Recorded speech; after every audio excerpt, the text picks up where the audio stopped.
Hello, my name is Nick Bright, scholar of East Asian religions. And I'm Proven Paradox, a guy with a lot of questions. And you're listening to Bright on Buddhism, a podcast where we discuss East Asian Buddhism, answering listener-submitted questions from listeners just like you, and introducing concepts of Buddhism that you may or may not be familiar with in a casual, conversational setting. Enjoy. Hermit, do you think that there are any teachings that the Buddha chooses not to reveal to his disciples? I'm not sure what you mean. If he did, we would have no way of knowing since the teachings have not been revealed. Right. There must be a better way to ask the question I'm trying to ask. Let's try it this way. Do you think there are any teachings of the Dharma that are not captured by that which the Buddha has spoken to us all? Now, as to that, I'm quite sure there are. We've spoken much on how language cannot capture reality exactly as it is. Indeed.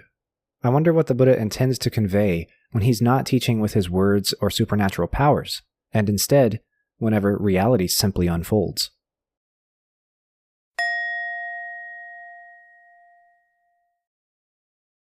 Hello and welcome to this week's episode of Bright on Buddhism.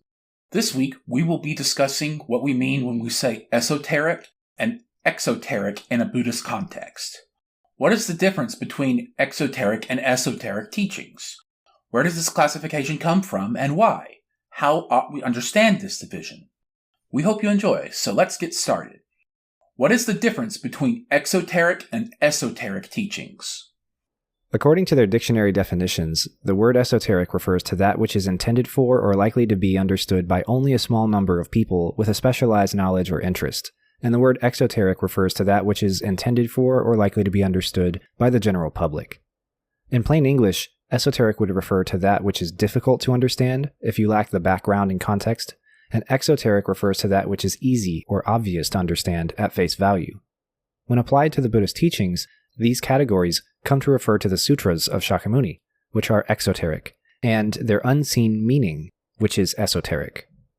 Esoteric and exoteric are classifications that scholars have landed on in translation, so we should talk about how these are referred to in their native languages. In Chinese, the esoteric tradition is called Mi-jiao, and in Japanese, Mukkyō.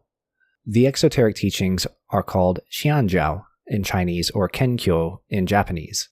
The first character of Mi-jiao or Mukkyō is Mi, which literally translates to secret, minute, fine, close, or intimate. And the first character of Xianjiao or Kenkyō, Xian or Ken, means to appear or to exist. So, esoteric Buddhist teachings are the secret, hidden, intimate, fine, and minute teachings, and exoteric teachings are the revealed, obvious, and visible ones. As I mentioned earlier, the exoteric or the revealed teachings are all of the teachings given by the Buddha in his Nirmanakaya, or his historical body, and in his Sambhogakaya, his celebration body. Remember that the historical body refers to the literal person in history, and the celebration body refers to the body that the Buddha reveals to the practitioner during visualization practice, or when they're reborn in a Pure Land, or something like that. Thus, exoteric teachings include the totality of the recorded, written down words of Shakyamuni, all three Pitakas, including the sutras, the Vinaya texts, and the Abhidharma, are all exoteric. These are the teachings that get distinguished into the 1, the 2, the 3, the 4, or the 5 vehicles, some of which we've seen before, and some of which we have not. These vehicles that we're talking about are just simply regarded as the different practices of the Buddha way, and at the end of the day, they're just different ways to distinguish the different teachings of the Buddha. The 5 vehicles are the teachings given for ordinary people, those given for heavenly beings, those given for arhats, those given for pratyeka-buddhas, and those given for bodhisattvas. The 4 vehicles are Mahāyāna, Theravada, Vajrayāna, and Ekayana. And the 2 are the Mahāyāna and the Theravada, and the 1 is just the Ekayana. You've seen the Ekayana before in the Lotus Sutra. This is regarded as the Buddha vehicle, or the vehicle of complete and absolute Buddhahood, which saves all sentient beings everywhere. The esoteric teachings are the secret, innerly realized teachings given by the Dharmakaya of the cosmic Buddha, the primordial Buddha. The reason why it's esoteric is that it is not written down in the Pali Canon or the Taisho Canon or anywhere. The reason that we can access it and understand it is due to the fact that all of reality, the entire universe, everything, everywhere, all the time, is part of the world text, the Dharmakaya of the Buddha. The gates through which to understand that are the three mysteries of body, speech, and mind. And these mysterious ritual actions, which are usually kept secret and closely preserved, are mudras, body poses, mantras, sacred speech, and mandalas, or sacred thought processes or sacred geographies. And these gates are opened by esoteric thinkers and masters to their students. That is to say that the way that we're able to read and understand and operationalize the world text of the Dharmakaya is through perfecting the practice of mudra, mantra, and mandala. These practices are given to you through secret, progressive, and incremental transmissions from Dharma masters to their students and disciples. It is important to mention the hierarchy here and how these work in Buddhism. Many schools of Buddhism are known to establish their own superiority and subtlety by creating hierarchies of all the teachings of the Buddha according to their effectiveness, their perfection, their subtlety, or what have you. And then they place their teachings, the ones that they hold to be very important, at the top of that hierarchy. When all of the teachings are organized this way, it's called a panjiao in Chinese, or a kyoso hanjaku, or kyohan in Japanese. This is where we see a lot of the cross-denominational sniping that goes on in Buddhism. Kukai, the founder of Japanese esoteric Buddhism, made his own hierarchy, but he was an innovator in that his hierarchy didn't argue that the lower points on the hierarchy were less effective or less true than the higher points, and that's very important for understanding this panjiao that he's created. That's what's key about the distinction of esoteric and exoteric. The exoteric is not less true than the esoteric. The words esoteric and exoteric refer to the mode of revelation and the content of the teachings. They're not necessarily value judgments about the teachings themselves. In practice, what that means is that Kukai's hierarchy, of course, organizes different sects of Buddhism top to bottom, but it also aligns those sects with stages of realization of the esoteric teaching itself. So if you're low on this hierarchy, it doesn't mean that you're wrong or stupid. It means that you haven't done much with the esoteric stuff. He argues that you ought to advance past the exoteric and into the esoteric eventually, because the exoteric is like a description of the taste of chocolate and the esoteric is chocolate itself. But the implication is just that the esoteric is Buddhahood in this very body, in this very lifetime, and the exoteric way takes a lot longer to achieve those things.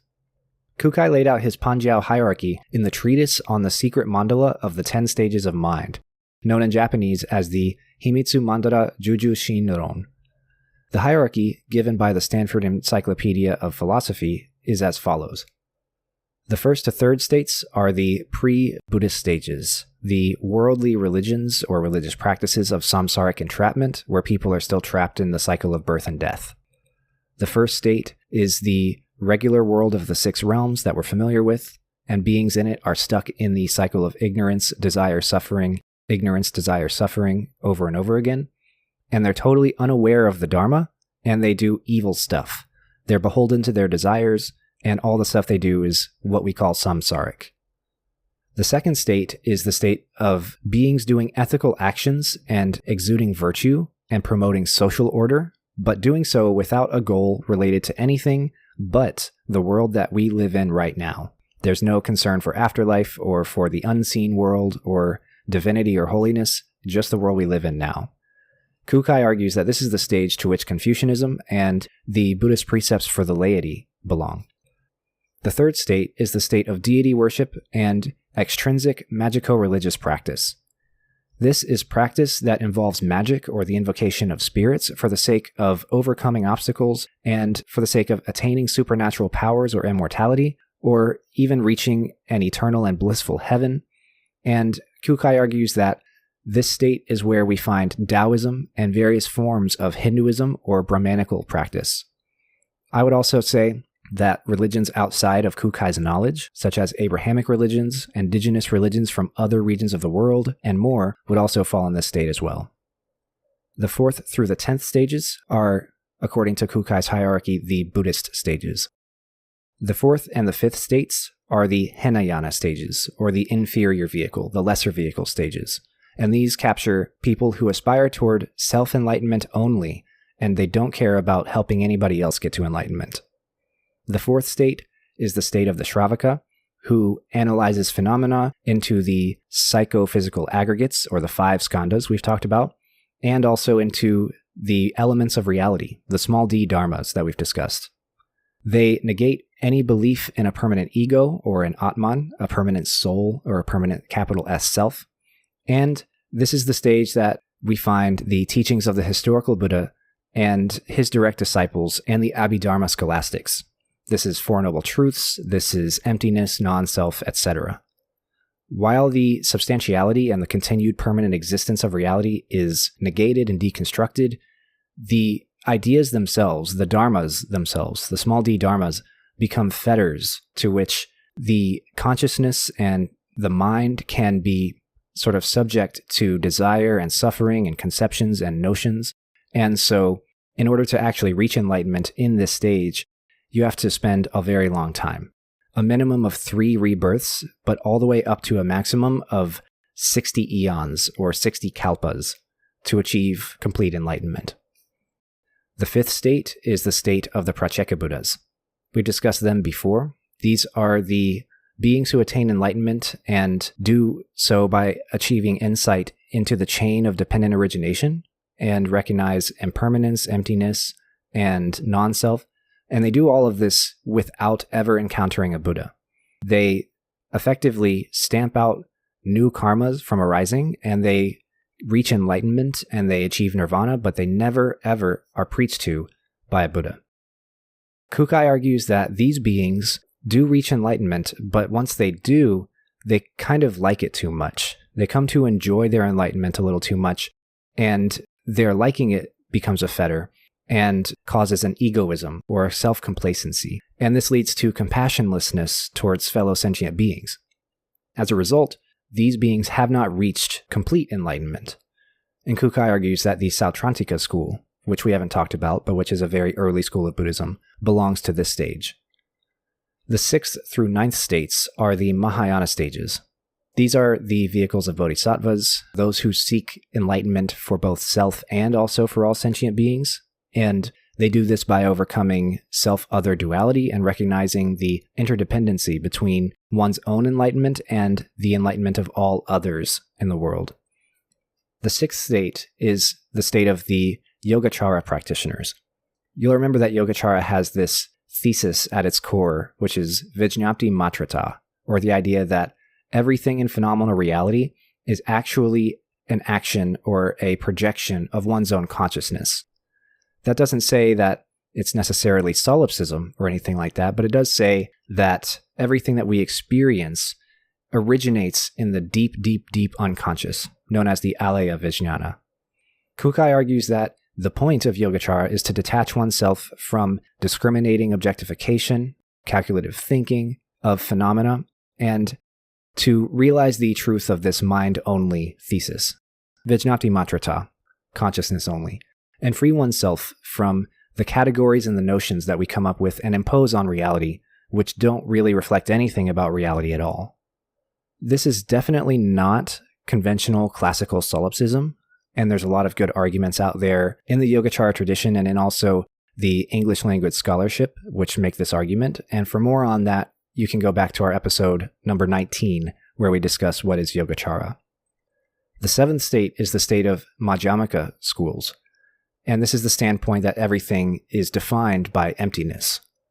Here, the active consciousness, which is the process that human beings go through on an ongoing basis, where they reify and substantialize their own conceptions that act as fetters for desire and dukkha, are eliminated through repeated negations. The way that these negations work is very fascinating. We haven't talked very much about it. These negations are Nagarjuna's eightfold negations, and they come up in his treatises on the middle way, or on the middle way between extreme emptiness and the idea that nothing exists versus the idea that everything does exist in a permanent and substantial way. And these 8 negations, he writes, are about the nature of all phenomena, quote, neither birth nor extinction, neither cessation nor permanence, neither uniformity nor diversity, neither coming nor going. We will talk a lot about more of these in the future. The 8th state is the state of Tiantai, or Tendai, with its standpoint of the oneness of all things, wherein one realizes that one moment contains eternity and that a single thought contains all possible worlds. This refers to the doctrine of Ichinen Sanzen, which we've talked about before. For more on that, you can go back to episode 15, What is Tendai? The 9th state is the state that Kukai believes belongs to the Huayan schools or the Keigon schools, with their standpoint of the mutual non-obstruction and the interpenetration between the essence and the function of all things. This non-duality is extended to the level of the entire Dharmadhatu, or the entire universe, and it refers to this idea of interdependent origination and interpenetration that we've talked about before. This reimagines emptiness not as a state achieved through the negation of everything else into this sort of middle way that you find yourself in, wherein you would find absence or voidness, but rather it's an understanding of the shared nature between all things, and thus the ability for one person to understand everything through the nature of one thing. The local monk at my Shingon temple calls this version of emptiness everythingness, because the totality of the shared nature of all things is visible, understandable, and shared in any one thing at any one time. For the 10th and final state, Kukai argues that both Tendai and Keigon lack the crucial element of direct experiential understanding to truly realize what they preach. He claims that in order to realize and achieve an experience of the things that these various sects are describing, one must go one step further than any of them do. And this extra step is bodily ritual practice. This is the final state known as the Mantrayāna, or the mantra vehicle. This is the state of Shingon, where esoteric teachings and experiential practice of the body and the mind and the speech constitute the summit of the development of all of these doctrines that we've discussed before. At this level of realization, the truth of Hoshin Seppo is revealed.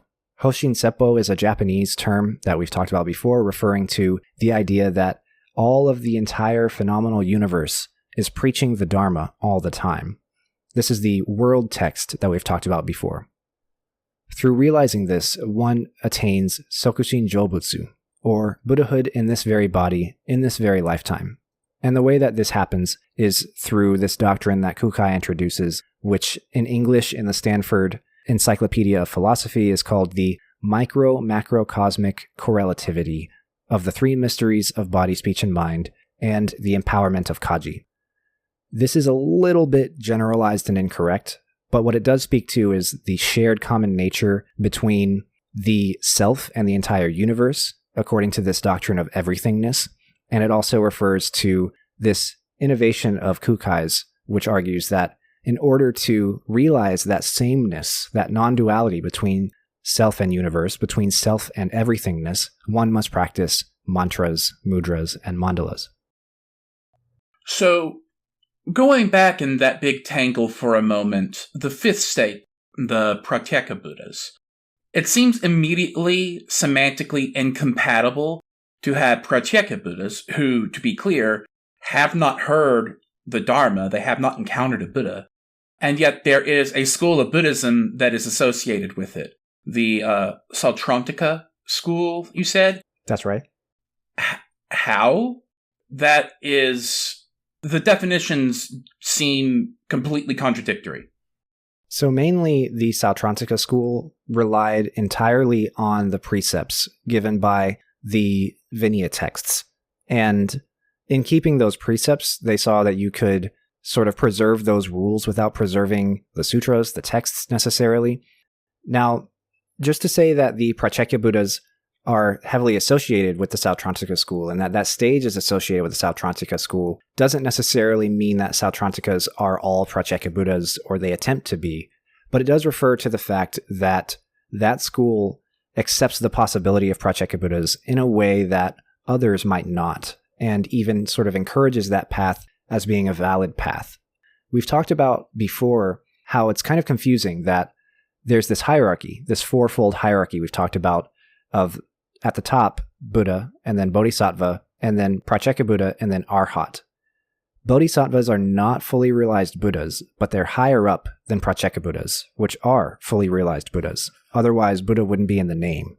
So that hierarchy is sort of shifted and reimagined in the Sautrantika and the Sarvastivadin school, where the Pratyeka Buddha is still regarded as a fully realized Buddha, and Bodhisattva is still regarded as the last step before Buddhahood, whether it's being a Pratyeka Buddha or a regular fully realized Buddha.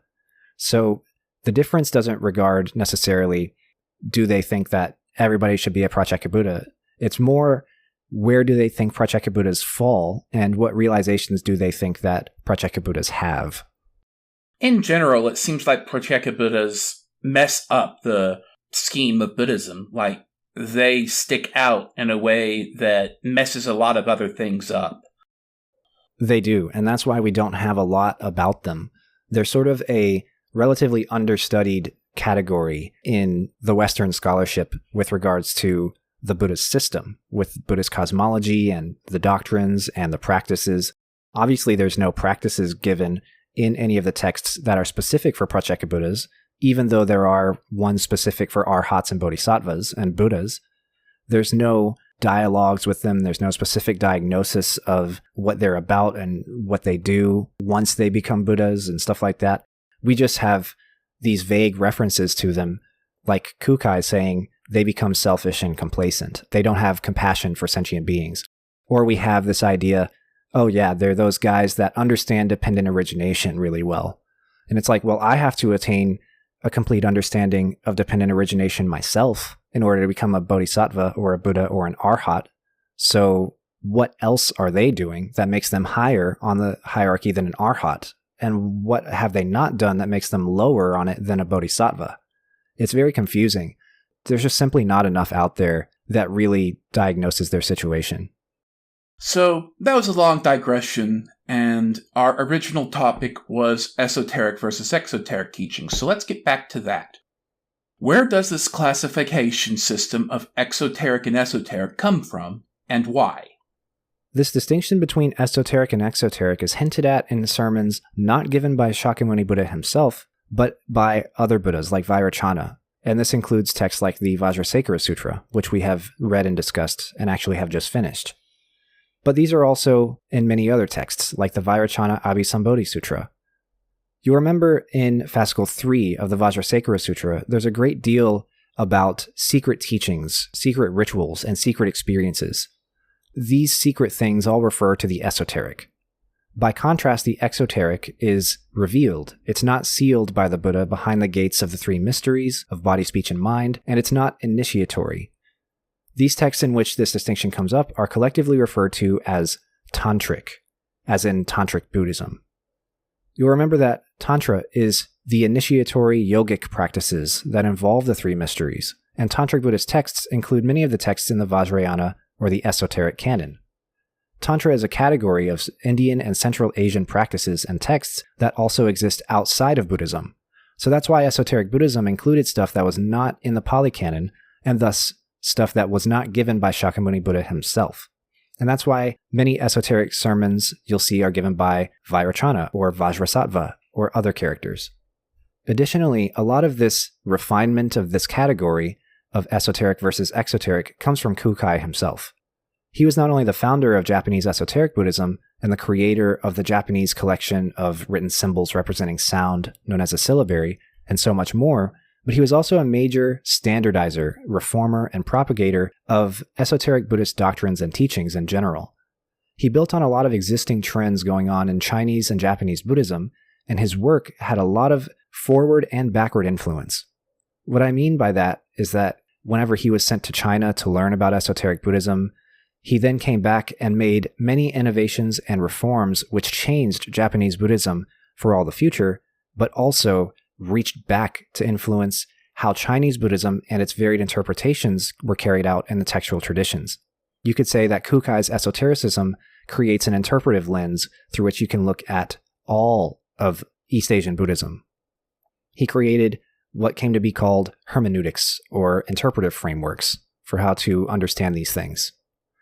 Chinese Huayan, Chan, and Tiantai all already had their own Panjiao systems, but Kukai's system came to be influential on how each of those sects actually fit into the overall landscape of Chinese Buddhism. thus reflecting the fact that his Panjiao, his Kyohan, became super transformative for those in religious authority and power in terms of how to organize and understand all the Buddhist sects that were existing at the time.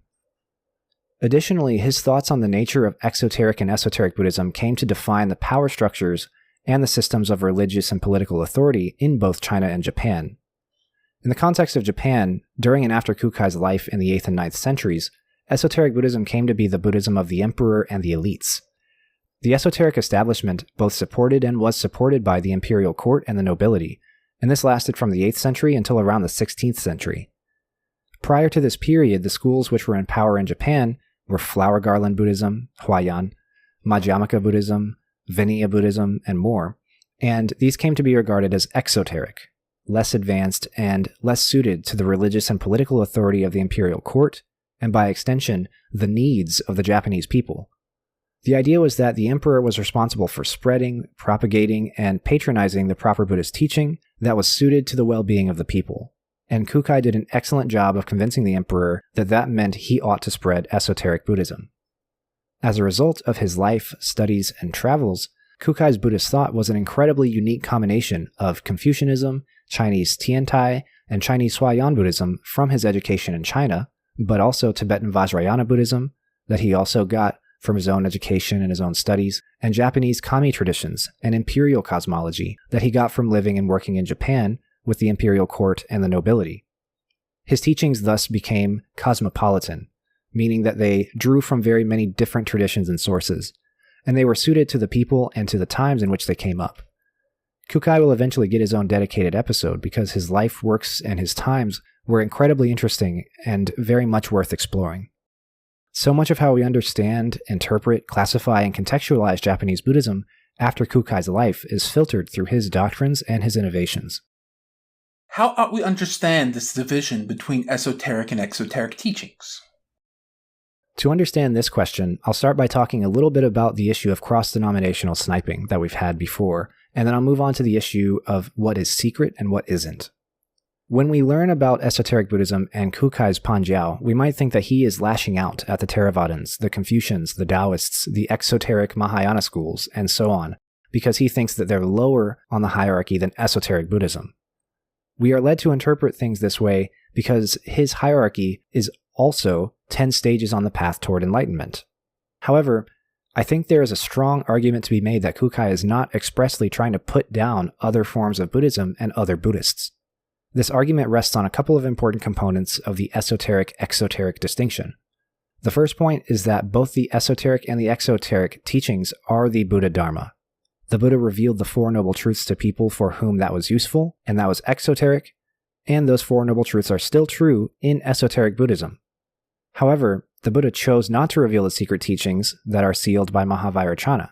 Instead, esoteric Buddhists came along and encountered those teachings themselves. Those secret teachings are still true also because they are given by the Buddha, just in his primordial or cosmic form. There's no contradiction. They're simply different modes of teaching and understanding. We can demonstrate this point with a practical example. When you learn a new language, one of the first things that you learn is that there are rules in the grammar.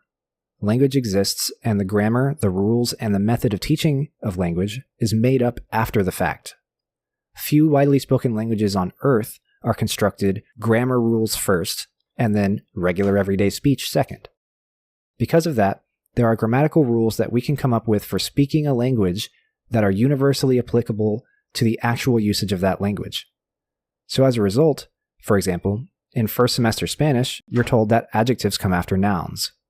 This is an easy rule that points to important principles in learning to use that language, but the language itself is not completely captured by that rule. This is what esoteric Buddhists argue is the case with the revealed teachings.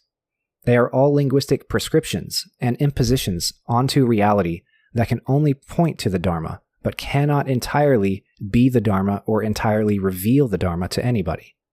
That does not mean that they're not useful for anybody, but that they're not complete. The Spanish adjective rule we all learn in American high school Spanish is ultimately only true about 80 or 85% of the time. Its strength is that it's true 85% of the time, but also its weakness is that it's false 15% of the time. Thus, the esoteric Buddhist teaching style is more like total language immersion as a means of language acquisition. Their argument is that there are some people who will not be suited to learning a language from a textbook. They will be better off just going to the place where the language is spoken and figuring it out as they go along. That does not mean that people who learn through the textbook method don't know the language at all. They're just learning it in a different way. Similarly, they will eventually have to immerse themselves anyways to perfect their use of the language. The esoteric-exoteric distinction works the exact same way. To look down upon the exoteric teachings or exoteric Buddhists is just as bad form as looking down on anybody else. The other important point I wanted to bring up is how the secret of esoteric Buddhism is regarded as being an open secret. That means that many people know it, but it is purported to be a secret. The secret itself has been revealed incrementally by esoteric thinkers all throughout history, especially Kukai. Kukai's Shingon Buddhism is still initiatory, and there's still stuff that's closely preserved and very secret. But his writings and the canons of Shingon Buddhism all tell parts of different secrets. This is that the whole world is the Dharmakaya of Vajrayāna, and everything in it is like a word in that Dharma teaching, and that he's preaching to himself for his own enjoyment.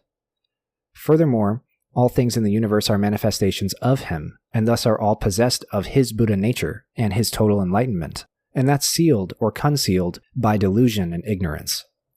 If everything has this esoteric characteristic, then that means that the exoteric teachings also have this esoteric aspect, which complicates the distinction between the two. Esoteric versus exoteric creates a duality, which is problematic, and can be transcended when one understands that you can interpret the exoteric teachings as being esoteric and vice versa. In this regard, one might be able to say that esoteric versus exoteric refers more to the initiatory nature of the transmission of the teachings, and the concealment of many of the rituals, and not to the doctrines themselves.